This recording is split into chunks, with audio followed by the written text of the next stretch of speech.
우리 오늘은 우리 사도행전 4장입니다. 4장 1절에서 22절까지 말씀을 보도록 하겠습니다. 4장 사도행전 4장 1절입니다.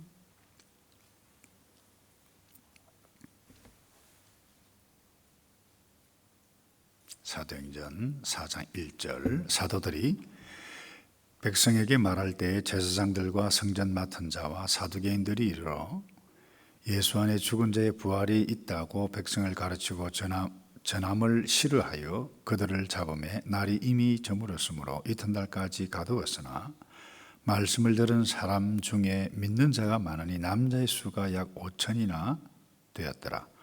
이튿날 관리들과 장로들과 서기관들이 예루살렘에 모였는데 대제사장 안나스와 가야바와 요한과 알렉산더와 및 대제사장의 문중이 다 참여하여 사도들을 가운데 세우고 묻되 너희가 무슨 권세와 누구의 이름으로 이 일을 행하느냐.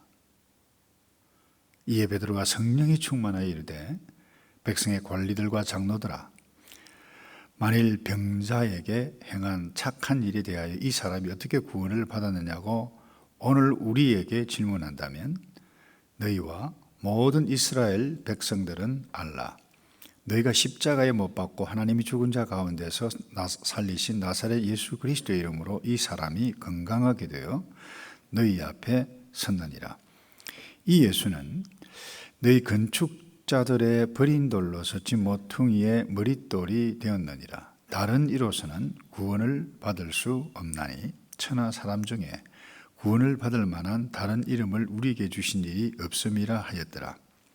그들이 베드로와 요한이 담대하게 말함을 보고 그들은 본래 학문 없는 범인으로 알았다가 이상히 여기며 또 전에 예수와 함께 있던 줄도 알고 또 병난 사람이 그들과 함께 서 있는 것을 보고 비난할 말이 없는지라. 명하여 공회에서 나가라 하고 서로 의논하여 이르되 이 사람들을 어떻게 할까? 그들로 말미암아 유명한 표적 나타난 것이 예루살렘에 사는 모든 사람에게 알려졌으니 우리도 부인할 수 없는지라. 이것이 민간에 더 퍼지지 못하게 그들을 위협하여 이후에는 이 이름으로 아무에게도 말하지 말게 하자 하고 그들을 불러 경고하여 도무지 예수의 이름으로 말하지도 말고 가르치지도 말라 하니 베드로와 요한이 대답하여 이르되 하나님 앞에서 너희 말을 듣는 것이 하나님의 말씀을 듣는 것보다 옳은가 판단하라. 우리는 보고 들은 것을 말하지 아니할 수 없다 하니 관리들이 백성들 때문에 그들을 어떻게 처벌할지 방법을 찾지 못하고 다시 위협하여 놓아 주었으니 이는 모든 사람이 그 된 일을 보고 하나님께 영광을 돌림이라. 이 표적으로 병나은 사람은 40여세나 되었더라. 아멘. 오늘 사건은 우리 사도들과 특별히 베드로와 요한 그리고 당시 종교 지도자들뿐만 아니라 모든 종교자 사내들인 공회라고 해도 좋을 것인데 이 지도자 그룹 간에 당시 유대 사이의 종교 그룹 사이의 갈등이 아주 첨예하게 드러난 사건입니다. 이유는 사도행전 3장에 보면 베드로와 요한이 기도하러 갔다가 나면서부터 안전병이를 고치는 사건이 성령 하나님의 역사하심으로 낳는 사건 때문에 그야말로 엄청난 영향이 파장이 컸었어요. 모든 사람들이 다 그 성전에 기도하러 올라가면 미문의 아름다운 문이라고 하는 그곳에 있었던 그 친구가 살아났다. 온 동네방네 다 퍼졌어요. 그와 같은 무렵에 베드로가 복음을 전했을 때에 보면 5,000명 더 큰 무리가 더하더라. 이와 같은 상황을 인식했던 이 종교 지도자 그룹들이 이 큰일 났다. 이대로 두면 우리의 영향력뿐만 아니라 이 나사렛 예수를 쫓는 이 무리들이 득세를 하겠다. 위기의식을 느꼈던 것 같아요. 그래서 부릅니다. 위협하죠. 그래서 실제로 보면 이런 말씀이 있죠. 사도들을 가운데 세우고 묻되 너희가 무슨 권세, 누구의 이름으로 이 일을 행하였느냐. 그 완전히 신문할 정도 아니라 협박하는 거죠. 아마 베드로와 사도들은 굉장히 위축되어질 것입니다. 여러분이 그냥 이 평면으로 성경을 읽지만 당시 상을 한번 보세요. 모든 권위와 파워를 다 가지고 있는 종교 지도자 그룹들이 다 모여 있고 그야말로 초라한 모습으로 이 사도들이 섰습니다. 쉽게 이야기하면 재판받는 것입니다. 너 도대체 어떻게 이와 같은 일들을 할 수 있느냐. 이와 같은 상황 가운데 여러분이라고 하면 위축되지 않겠습니까? 위축되죠. 그야말로 어떻게 답변하느냐에 따라서 상황이 굉장히 여러 가지 일들이 일어나게 되었을 텐데, 여러분 우리가 이 땅에 살다 보면 이런 입지가 굉장히 처신하기가 곤란한 그와 같은 상황을 우리가 만나게 되어지지 않습니까? 그때 오늘 심플하게 한 가지 기도 제목 가지고 한 가지 메시지 나누고 갔으면 좋겠는데요. 정말 내가 곤란한 상황, 입지가 곤란한 상황 내지는 처신하기가 굉장히 어떻게 하느냐에 따라서 모든 상황이 달라지는 그와 같은 상황 가운데서 저와 여러분들이 어떻게 선택하고 어떤 말을 하고 어떻게 처신을 하는 것이 합당한가, 그 지혜를 오늘 배울 수 있다고 생각합니다. 대부분 어떤 상황을 만나면 나 자신의 안전과 그리고 유익을 위해서 말을 하고 선택하는 것이 그 대부분이죠. 근데 그 선택을 했어요. 근데 여러 가지 문제 요인이 많아요. 막 비판을 받습니다.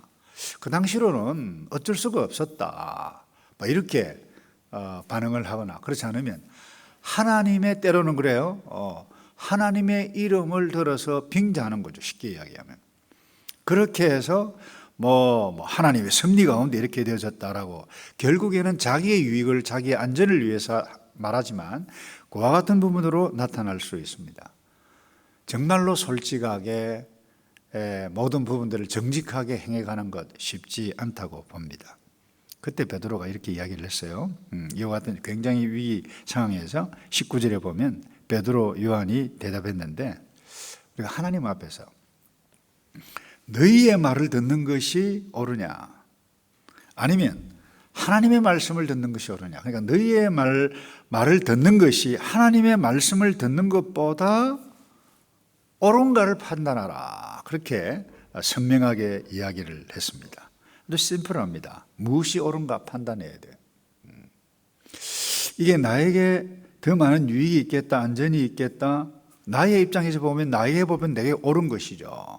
그 선택하다 보면 역사적으로 오명을 낳을 수 있다는 거죠. 그러니까 어떤 상황이든지 하나님 앞에서 그것이 옳은가, 그 기준이 나를 위해서 옳은 것이 아니라 오늘 본문에 선명하게 이야기한 것을, 그와 같은 복잡한 상황 가운데서도 무엇을 지금 말하고 있죠? 이 40세나 되는 병든 남에서부터 안전병이가 나타나게 되어진 것, 무엇으로 나타났느냐? 예수님이 살아계셔서 역사하셨다. 너희가 예수를 믿어야 된다. 너희들이 구원을 얻기 위해서는 천하의 그 어떤 이름으로도 구원을 얻을 수 없다.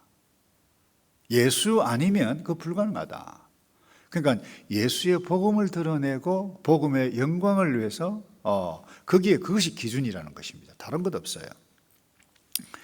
근데 우리가 사업을 하다 보면 또 경쟁자 사이에 어떻게 하면 내가 더 많은 수입을 올릴 것인가, 여기에 민감하다 보면 그렇게 선택하는 거죠. 경쟁자 사이에서도 마찬가지입니다. 내가 지금 이 수를 써야 저 친구보다 빨리 내가 성공할 것이다. 또 내가 어떻게 하면 좀 더 인정을 많이 받을까, 여기에 민감해서 다 결정하다 보니까 뭐예요? 비겁하다, 좀 그렇다, 이와 같은 평가를 받게 되기 마련입니다. 그래서 우리가 어떤 일들을 만날 때마다 나는 이와 같은 기준으로 한다.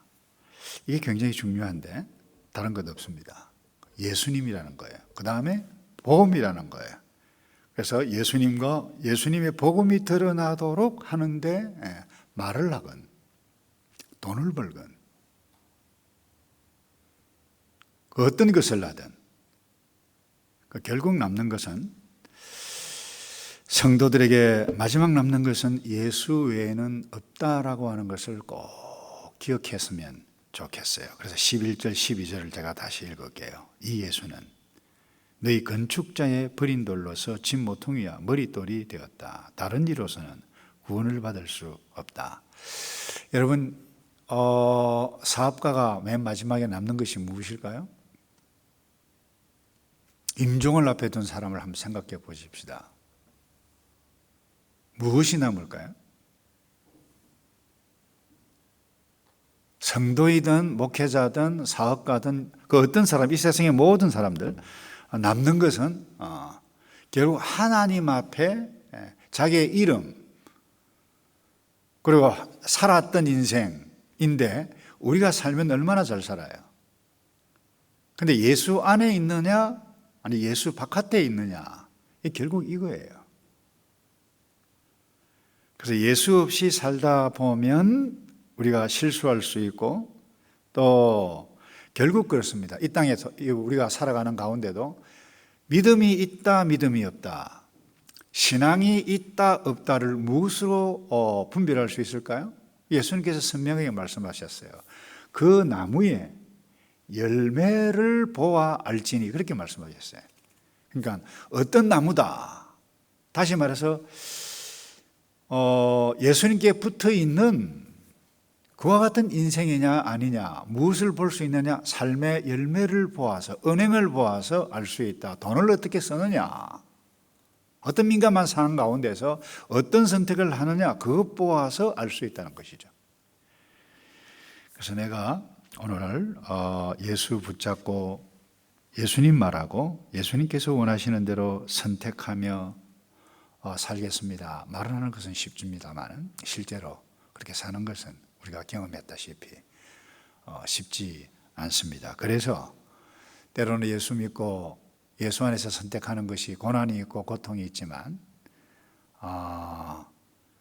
힘들기 때문에 고난이 있기 때문에 힘들기 때문에 우리가 매일 아침에 나와서 기도해 가고 주님 붙잡아 달라고 기도해 가야 할 이유가 바로 여기에 있는데 그럼에도 불구하고 우리가 그 길만이 살 길이다 꼭 기억하고 오늘 아침에 하나님의 백성으로 예수 이름 증거하며 사는 인생으로 그 어떤 위기, 환난, 때로는 어려움이 온다 할지라도 내가 성도의 신앙을 꼭 붙잡고 믿음의 신앙의 선배들처럼 그렇게 사는 그런 결단과 함께 더불어 기도해가는 저와 여러분 되기를 주님의 이름으로 축복합니다.